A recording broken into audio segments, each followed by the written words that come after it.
Vice President Sara Duterte blasted International Criminal Court prosecutors for blocking her father's request for interim release.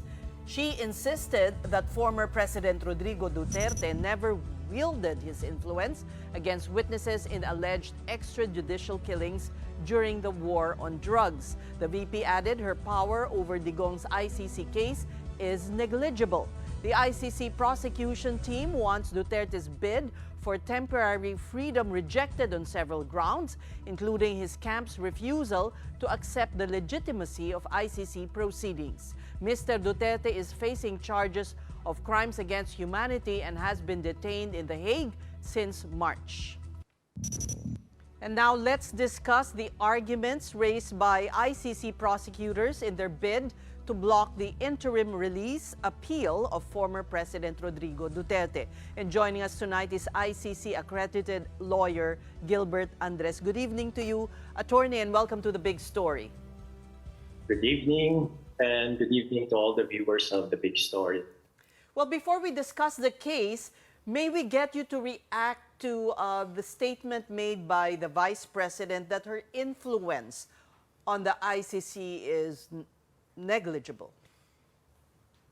Actually, if you remember, the ICC pretrial chamber already referred to the considerable power of Mr. Duterte when the pretrial chamber issued the arrest warrant. So I think that was just a statement that was reiterated by the pretrial chamber when it filed its views opposing the application for interim release. So I think what the Office of the Prosecutor is pointing out is the considerable power and influence of Mr. Duterte as well as of the other members of the Duterte family. The Vice President, the Congressman, and the Vice Mayor included.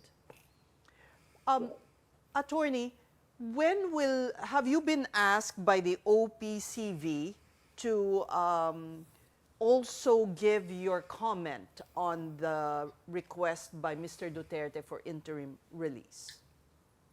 I think this is the portion where I can neither confirm or deny, because any meetings or any discussions with certain units of the ICC is confidential. But I can say that the victims want their views and concerns to be actually conveyed to the pretrial chamber, and we are doing that. We're conveying it to the pretrial chamber. So tell us about the process. If not the councils, it's this Office of the Victims Counsel for Victims that will convey to the court. You use them as your conduit to convey the concerns of the victims. Is that correct, attorney? Yes, because as of now, it's technically the OPCV, which was appointed for the meantime to represent the victims, because there's also a separate process wherein the pretrial chamber will actually approve the common legal representative for victims. So that is still to be conducted. It's still ongoing. That's why the OPCV as of now is representing the victims. But having said that, we also are conveying our views and concerns to the pretrial chamber. So that's the process of now. And the OPCV has until this Friday to actually file the views and concerns on behalf of the victims. All right. And will the defense be able to have another comment, or is this submitted for decision by the chamber, by the judges? I think says this is already submitted for resolution by the pretrial chamber, unless the defense opts to file with leave to give their rebuttal. But I think that's not anymore necessary, because the issues have already been intertwined and they have already been exhausted. And including, of course, if the OPCV will file definitely this Friday or earlier than that. Okay, well, also today, Justice Secretary Boying Remulla said that they will be assisting the witnesses that are still here in the Philippines with their, flights and travel all the way to The Hague for the hearing. How are you guys taking this, and are you coordinating with the DOJ to get this done? Well, that's a good development, Sean, and we welcome that. But as to the specific witnesses, it's really the Office of the Prosecutor that has the primary duty to present the witnesses. In fact, they already indicated in their disclosures that they will present in person two witnesses, which is very unique because, in fact, the trend in the pretrial chamber confirmation of charges is that it's only affidavits of witnesses, but there will be two in-person witnesses who will be presented by the prosecution and whose names have not yet been identified or been redacted. So we still have to know who are those two specific in-person witnesses. Is it safe to assume that they're already there though? Because I think based on our understanding na meron namang mga witnesses that are already there in Europe, there in The Hague. And will this be, you're talking about the July 1 disclosure of evidence hearing, right? Yes, as well as the September 23, the eventual pre-confirmation of charges. Is it safe to presume? We cannot really know for sure because it's redacted. I'd like to pick up on You're trying to catch me on that one. on your comment that this is unusual. So why did the court deem this necessary? Okay. Not really unusual, but in a sense, it's not really the usual process. That's not really the usual process since it's a confirmation of charges. So it's expedited proceedings. So it's really presentation of affidavits. But of course, the prosecution has that prosecutorial discretion to present in-person witnesses. So, and they have opted to do that, and they have two in-person witnesses. And also, just to clarify, it's for the part of the victims, it's not really the duty of the victims to present the witnesses, but it's really to give to the pretrial chamber the harm that they have suffered and to apply for that for participation in the proceedings. Okay, but attorney, with the DOJ officially confirming that they are somewhat cooperating with the ICC, they are willing to fly out some of the witnesses. How will that work from a legal standpoint? I mean, what obligations does the Philippines still have to the ICC, considering that we already withdrew from the Rome Statute?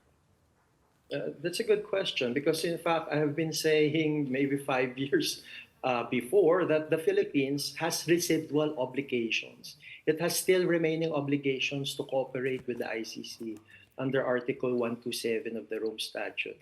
In fact, the withdrawal does not actually negate that residual obligation to cooperate.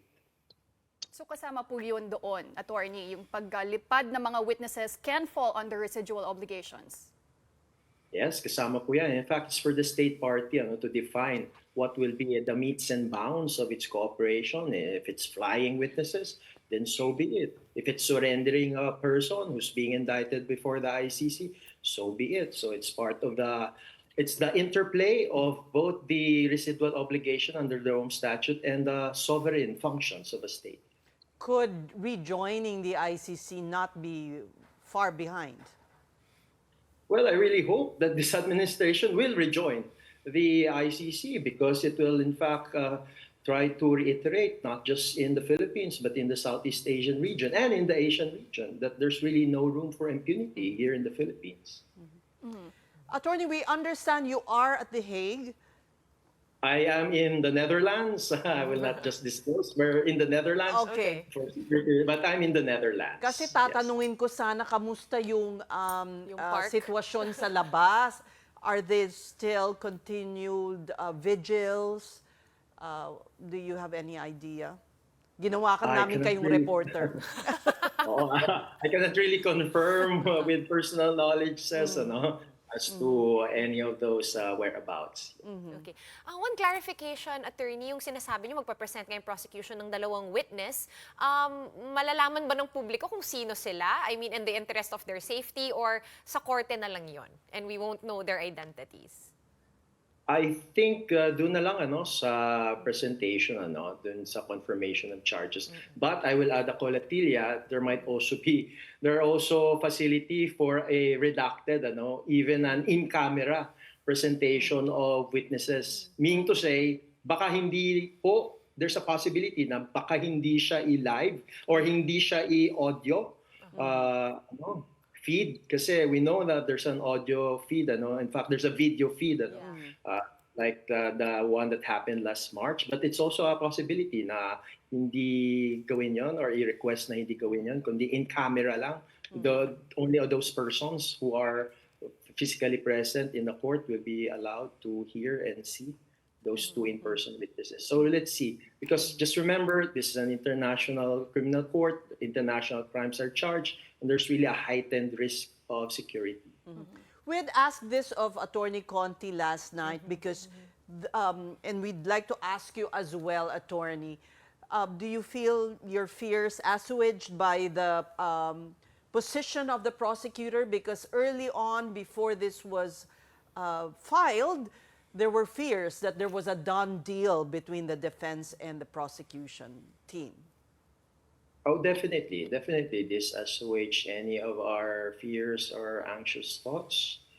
And maybe this is really part of the process. So this is really an educational, pedagogical moment for the Filipino people and especially for the victims' families, as we learn the processes of the ICC.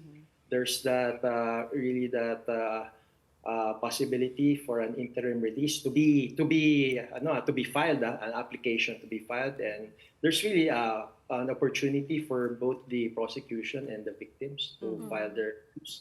And it's really up to the pretrial chamber as a judicial body to decide under its sound discretion whether or not to grant that interim release. But we hope they will really deny that application for interim release. Was the filing of the defense counsel misleading? Well, what I can say says, based on the views filed by the OTP, is that there was an initial understanding that any agreement or any understanding will be with respect to a specific state. And whichever that state is, we also don't know because it's also redacted. Right. And the one that was indicated in the interim release application was a different state from the one that they discussed. So maybe that's what the OTP is really pointing out. Okay. But in terms of like yung talks, no, because we also interviewed earlier si Attorney Butuyan, and he said normal naman talaga na mag-usap yung lawyers with the prosecution, lawyers of the defense rather. Yes, there's nothing unusual with that because we are lawyers. We also talk to the other side if there's a case. That's really not unusual. But maybe the initial understanding, they also have that understanding. Maybe there's something that went beyond it. Also, number two, as pointed out by the prosecution, they cannot really just agree in advance to any pleading that has not yet been filed. They have to read it and they have to confirm that what they understood before was in the pleading that was submitted eventually. So there can be no agreement in advance for any pleading that has not yet been filed. So you feel like ganun lang yung lumabas? Because as to Ces's question, a lot of people felt like misled, di ba? Parang ba't nila sinabi yun? Fake news ba? Bluffing? It's not a poker game. Was it a tactic? Yeah. Yes, well, that's very unfortunate, and I hope that there can be a light that's shed on this. But really, what's really binding, what's really should be looked at is what's written in the pleading. It's not just what were discussed. Well, as you mentioned, Attorney, a lot of the information was redacted. Kasama na po dyan yung medical condition ng former president. So do you think when the court weighs in on this request for interim release, age and medical condition won't be a deciding factor? Yes, you're right on that. It should not be a deciding factor because if we look at Article 58, health is not even one of the factors that's being considered. And in fact, in terms of the logistics, the ICC has the medical facilities, they have at least the medical personnel that they can coordinate with in terms of the medical needs of anyone who's a suspect or who's being before the custody of the ICC. So I don't think that should be a primordial factor to be considered. Follow-up question on the OPCV choosing the lawyer to represent the families and the victims. How is that process? Will May jockeying ba yan among you? Paano po ba gagawing equitable ang, parang, ang choice? Just to clarify, says it's not really the OPCV that will appoint. It's really the pretrial chamber, but there's a specific office under the registry. That's the VPRS, victim. VPRS. VPRS, yes. Okay. It's the one that will actually give its views on the lawyer to be appointed, and it's eventually the pretrial chamber that will appoint. What's the criteria? Yeah, like, is it better if fellow Filipino, ganon, or may chance na mapunta sa foreign lawyer? With the criteria, they will also consider the choice, the voluntary choice of the victims. And the second criteria, of course, that lawyer has to be admitted to the ICC list of counsel. So victim's choice will play a primordial factor in the appointment of the common legal representative for victims. You all get along naman, I would presume. Of course, we get that. Well, we thank you for your time wherever you are in the Netherlands. Thank you so much. That was ICC-accredited lawyer Gilbert Andres.